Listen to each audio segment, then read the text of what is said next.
इस वक्त जो आपका वो एहसास है, वो जो इमोशंस हैं, वो मैं चाहूंगी कि आप आज न्यूज़ 24 के कैमरे से हमें जरूर बयां करें।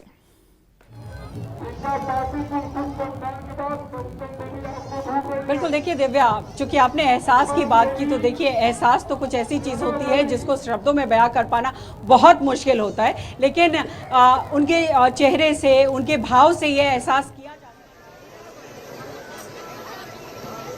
में आप प्रसाद भी आ गया है, क्योंकि 5:55 का वक्त था। मैंने आपको कहा उस वक्त से यहाँ सूर्योदय हुआ और उसके बाद जितनी छठ व्रती थी वो गंगा में स्नान करके बाहर आना शुरू हो चुकी हैं और धीरे धीरे ये जो भीड़ है वो छटती हुई नजर आएगी।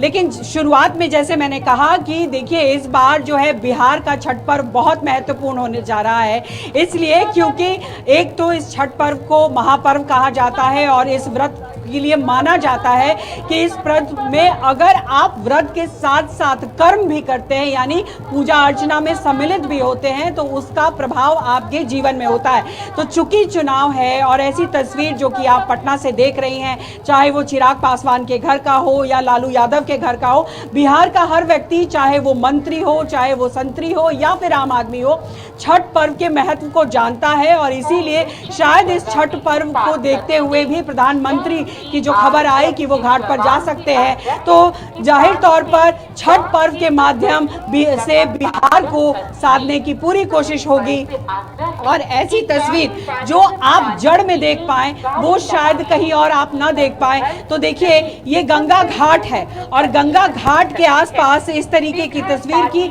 लाखों की भीड़ है, लाखों की भीड़। लेकिन एक अच्छी बात जो मैं महसूस कर पा रही हूं कि इस बार सुरक्षा व्यवस्था काफी ज्यादा है और पिछले सालों में अगर देखें तो इस साल जो है कई जगहों पर सीसीटीवी कैमरे हैं, जगह जगह पुलिस लगी हुई है, महिला सुरक्षा कर्मी हैं। तो शायद ये वजह है कि इस बार महिलाएं जो है अपने आप को सुरक्षित भी महसूस कर रही होंगी और अच्छे से पूजा पाठ भी कर रही होंगी। षष्ठी माता कहा जाता है इनको और कहा यह भी जाता है कि ऋषि कश्यप और अदिति की ये पुत्री हैं जिन्हें देवसेना भी कहा जाता है। कई त्रेता युग में इसका जिक्र है कि माता सीता जब अयोध्या वापस आई और उसके बाद जब अपने मायके लौटी यानी बिहार लौटी तो उन्होंने मुंगेर जाकर पूजा की थी और वहां एक शिला पर बैठी और ये छठ की पूजा की कि उनके जीवन में आगे किसी तरीके की समस्या ना हो या जो समाज है उसमें किसी तरीके की दिक्कत ना हो। तो देखिए सामाजिक परिवेश के साथ साथ भावनात्मक जो एक एहसास है वो इस छठ पूजा से जुड़ा हुआ है। और जब हम प्रकृति की बात करते हैं दिव्या, तो सब कुछ प्रकृति से जुड़ा हुआ है। आप देखिए जो दौरा है जिसे हम ये देख सकते हैं, इसे दौरा कहते हैं और इसी में सूप है। इसमें जो नेचुरल चीजें हैं, मतलब जो आपको फल है वो मिलेंगे, जो अभी जो सीजनल फल है वो मिलेंगे। उसके बाद आपने ठेकुआ का जिक्र किया, ठेकुआ मीठा एक जो पकवान है वो बनाया जाता है।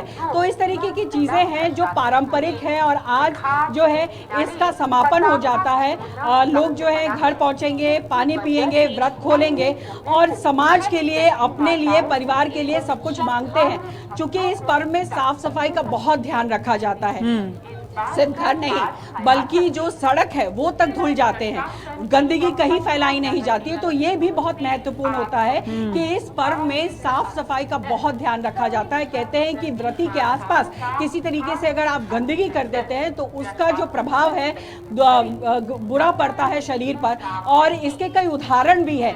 लेकिन जो कुल मिलाकर मैं यहाँ कहना चाहूंगी कि आज जो स्थिति है, आज जो परिस्थिति है, आज जो दृश्य है वो विहंगम है और मेरे शब्द शायद कम पड़ जाएंगे इसको समझाने में कि क्या माहौल है। बिहार के किसी कोने में चले जाइए, इस वक्त यही माहौल है। दूर दूर से लोग घर आते हैं, ट्रेन से, प्लेन से, जैसे भी हो वो यहाँ पहुँचते हैं कि एक तो पर्व को एंजॉय करना है, प्लस परिवार एकजुट होगा।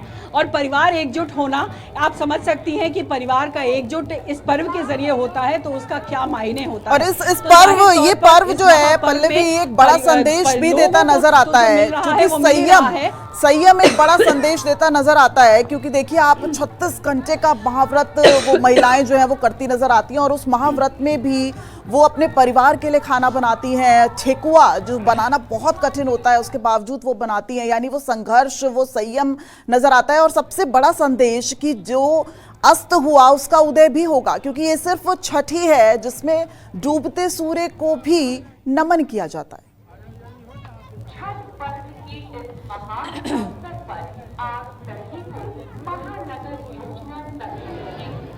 पल्लवी,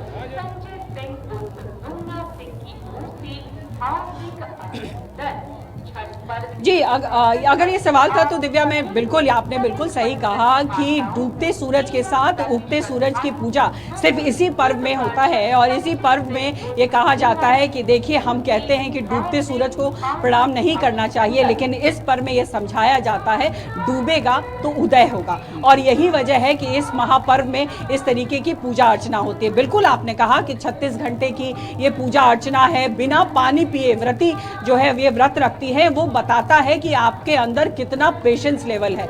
और महिलाओं में तो वैसे भी कहा जाता है दिव्या की पेशेंस लेवल बहुत होता है, और शायद यही वजह है कि इस पर्व को महिलाएं ज्यादा करती है। लेकिन सिर्फ महिलाओं तक मैं सीमित नहीं कहूंगी, ये पर्व जो है सभी करते हैं। बहुत जगहों पर तो बच्चों को भी कराया जाता है, क्योंकि मन्नत होती है। और इस पर्व में मन्नत का भी बहुत महत्व है। बहुत लोग मन्नत मानते हैं और छठ पर्व करने के लिए स्पेशली बिहार आते हैं। तो कुल मिलाकर इस छठ महापर्व की जो गाथाएं हैं, जो कहानियां हैं, वो बहुत सारी है। मैं अगर सुनाना शुरू करूंगी तो शायद काफ़ी लंबा वक्त लग जाएगा। लेकिन ये ज़रूर है कि छठ महापर्व की जितनी भी चर्चा की जाए, जितनी भी बातें कही जाए, वो बहुत कम होती है। छठी मैया का सबसे बड़ा संदेश यही होता है कि आप जो है साफ सफाई, भावना और प्रकृति की गोद में आइए और पूजा करिए। छठी मैया की कोई तस्वीर नहीं होती है, कोई आकृति नहीं होती है। सूर्य देवता की बहन के तौर पर इन्हें देखा जाता है, और सूर्य देवता की बहन के तौर पर ही इन्हें माना जाता है और पूजा जाता है। चूंकि इसमें सूर्य देवता की पूजा होती है और साथ ही साथ छठी मैया की भी पूजा होती है। एक कहानी ये भी है कि ये कहा जाता है कि महाभारत काल में द्रौपदी को श्री कृष्ण ने कहा था कि तुम पर जो संकट आया है, अगर तुम छठ का व्रत करोगी तो ये संकट टल जाएगा। तो द्रौपदी ने भी द्वापर युग में छठ पर्व को किया। तो कहीं ना कहीं देखिए, इसकी जो पौराणिक कथाएं हैं वो हमारे वेदों में इसका जिक्र किया गया है। और इसीलिए आज हम सिर्फ बिहार में नहीं बल्कि देश के बाहर भी देख रहे हैं कि लोग इसे कर रहे हैं। और देखिए, ये पर्व नहीं है, इससे बहुत सारा कुछ सीखने को मिल रहा है। ठीक है, लौटूंगी पल्लवी, क्योंकि इस वक्त हमें दिल्ली से राहुल प्रकाश का रुख करना होगा, क्योंकि खबर यह भी आ रही थी कि प्रधानमंत्री नरेंद्र मोदी किसी भी वक्त वासुदेव घाट पर पहुंच सकते हैं।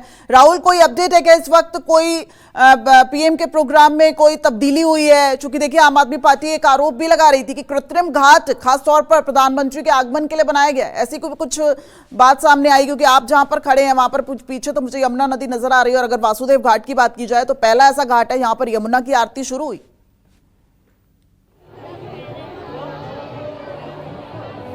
बिल्कुल, जिस तरीके के प्रोटोकॉल कहा गया था कि प्रधानमंत्री यहां पहुंचेंगे, लेकिन फिलहाल जिस तरीके से जब हम अंदर एंटर किए थे तब हमें ये समझने की कोशिश की थी, क्योंकि जो एसपीजी का प्रोटोकॉल होता है वो यहाँ नहीं दिखाई दिया। संभावना जिस तरीके से 2 दिन पहले बताई गई थी कि प्रधानमंत्री यहाँ पहुंचेंगे तो व्यवस्थित तरीके से यहाँ सिक्योरिटी डिप्लॉय किया गया था, लेकिन उसके बाद आज इस तरीके से तस्वीरें दिखी हैं, संभावना अभी फिलहाल ऐसी नहीं दिखाई दे रही है, क्योंकि जिस तरीके की तस्वीरें हैं कि एसपीजी के प्रोटोकॉल में सिक्योरिटी पहले अलर्ट होती है तो वो दिखाई नहीं दी। लेकिन दूसरी तरफ जो आप तस्वीरें देख रहे हैं इस वक्त, जहां आप नज़ारा देखेंगे, मैं आपको उस घाट से ही तस्वीरें दिखा रहा हूं, और ये खूबसूरत तस्वीर है। जहां तक आपकी नज़र जाएगी तमाम व्रतियां इस वक्त, और तमाम जो व्रती हैं वो इस वक्त यमुना सटे इस पोखर में मौजूद हैं और सूर्य को अर्घ देने की तैयारी है। और जिस तरीके से एक उत्साह, एक खुशी जिस बात की थी कि आज एक व्रत का समापन होता है, और जिस तरीके से छठी मैया के लिए व्रत रखा जाता है, और तमाम जो व्रती होते हैं वो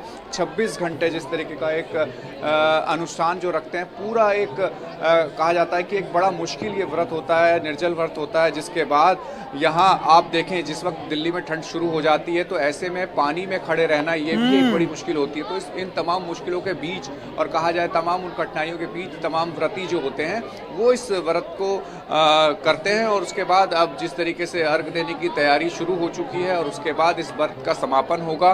तमाम तस्वीरें आप जो देख रहे हैं, तमाम जो परिवार है, श्रद्धालु है, जिस संख्या में राजधानी दिल्ली के वासुदेव घाट पर मौजूद है, आप जहां तक नज़र जाएगी आपको एक खूबसूरत तस्वीर नज़र आएगी, उस इंतज़ार में कि अर्घ दें और समापन करें। और ये कहा जाए कि इस पर्व छठ के महापर्व को एक तरीके से बनाया जाता है 4 दिन के इस पूरे एक कहा जाए कि दिवाली के 6 दिन बाद जब छठी मैया की पूजा होती है, जब व्रत रखा जाता है तो इसकी पूरी तैयारी पहले से शुरू हो जाती है। तो जो तैयारी थी और तैयारी के बाद जो एक पर्व होता है उसको मनाने की जो तैयारी होती है वो दिखाई भी दे रही है। जहाँ तक आपको नज़र आएगा आपको इसी तरीके की तस्वीर नज़र आएगी। और कहा जाए कि तमाम जो बच्चे हैं, बड़े हैं, महिलाएं हैं, वो सब इस वक्त आपको तस्वीरों में दिखाई भी दे रहे होंगे। हालांकि हमने कई लोगों से बात जरूर करनी चाहिए थी, हालांकि कुछ लोग ऐसे हैं जो अभी फिलहाल इंतजार कर रहे हैं कि अब जो अर्घ देने की तैयारी है वो पूरी हो पाए। और आप पानी में देख भी रहे होंगे इस वक्त मैं काफ़ी देर से देख रहा हूँ उन तमाम लोगों को जो पानी में इसी ठंडे पानी में मौजूद हैं, खड़े हैं और इंतज़ार कर रहे हैं कि जैसे उदय होगा सूर्य का उसके बाद अर्घ देके इस व्रत का समापन करेंगे। और जिस तरीके की बात कर रहे थे, ठेकुआ जो बांटा जाता है, प्रसाद जिस तरह से कहा जाता है कि बनाया जाता है फिर उसको खिलाया जाता है, तो वो उसका इंतजार भी रहता है। तो ये और राहुल, चूंकि दिल्ली में तो इस वक्त यमुना की सफाई एक बड़ा राजनीतिक मुद्दा था, दिल्ली में बीजेपी की सरकार इसी मुद्दे पर चुनाव में जीती कि यमुना की सफाई हो जाएगी, लेकिन क्या वहां पर मौजूद लोग ये महसूस कर पा रहे हैं? हालांकि यमुना नदी में मना रहे हैं, दिल्ली में 1200 घाट बने हैं, क्या इस वक्त वहां पर आप ये महसूस कर रहे हैं कि यमुना का पानी साफ है?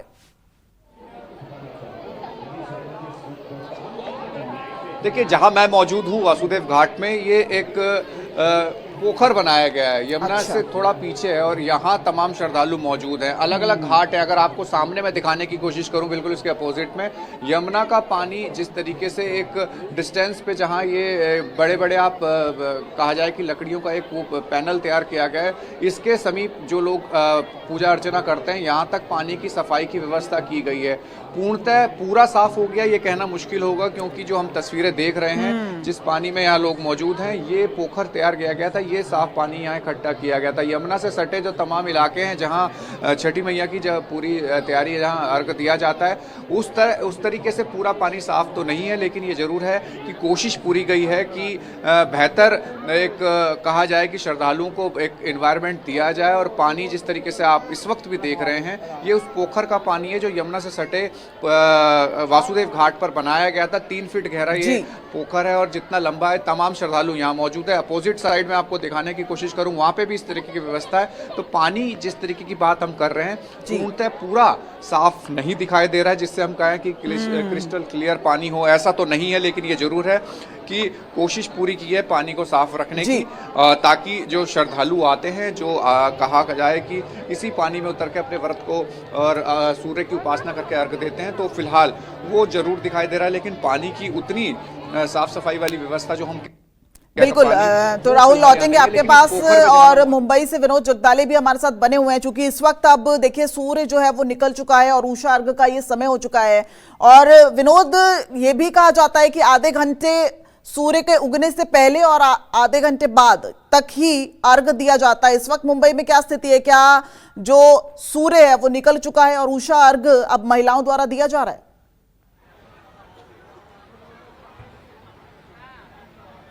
देखिए, मैं आपको बताना चाहता हूँ, ये देखिए जुहू बीच का ये नजारा है और यहाँ पर श्रद्धालु बड़ी तादाद में यहाँ पर पहुंचे हैं। 6:37 पर सूर्य उदय हो चुका है, लेकिन सूरज की छटा या सूरज की किरण अब तक दिखाई नहीं पड़ रही है। जैसे ही वो अगर सूरज की पहली किरण दिखती है तो उसके बाद अर्घ देने के लिए वहां पर जो हजारों की भीड़ जुहू बीच पे यहाँ पर आई है, वो यहाँ पर अर्घ देगी और उसके बाद इस छठ महापर्व का समापन यहाँ पर होने वाला है।